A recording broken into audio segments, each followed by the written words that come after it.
কি গো মা, তুমি আমাকে এটা কোন গাধার সাথে বিয়ে দিছো বলো তো? তুমি না বলছিলা যে মহাশিবরাত্রি করলে নাকি খুব ভালো বর পাওয়া যায়, এইটা ভালো করে নমুনা। তুমি তো বলছিলা খুব ভালো ছেলে। একদম জঘন্য, মানে মাথাটা সারাদিন তো গরম হয়ে যায় আমার। আমি ডান দিক বললে ও বাদিক শোনে, আমি দিন বললে ও রাত শোনে। বুঝলা তো মা? এই আমাদের পাশের বাড়ি যে নিকুর বিয়ে হয়েছে না, ও আমাকে এই সমস্ত কথা বলে যাচ্ছে। তুমি চিন্তা করো, বরের সম্বন্ধে কি এগুলা কথা বলে?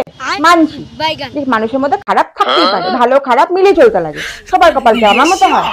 এরপরে একের পর এক নোংরা কথা বলেই যাচ্ছে বলা কি উচিত তুমি বলো আমাকে? আমি না হয় ভালো বর পেয়েছি, আমার না হয় কপালটা খুব ভালো, খুব ভালো বর পেয়েছি। সবার কি কপাল এক হয় তুমি বলো তো? শুধু এক কথা বলেই চলে আমার বর এই, আমার বর ওই, এই আমার নোংরা কাজ করে, এই ভালো না, এই না সেই না। তো বলো, তুমি বলো তো আমাকে। আমি না হয় খুব ভালো পেয়েছি, একদম হীরের টুকরোর মতো বর। সবাই কি পায় বলো? এরকম কি পাওয়া যায়? তুমি বলো তো আমাকে। हे प्रभु हे हरि राम कृष्ण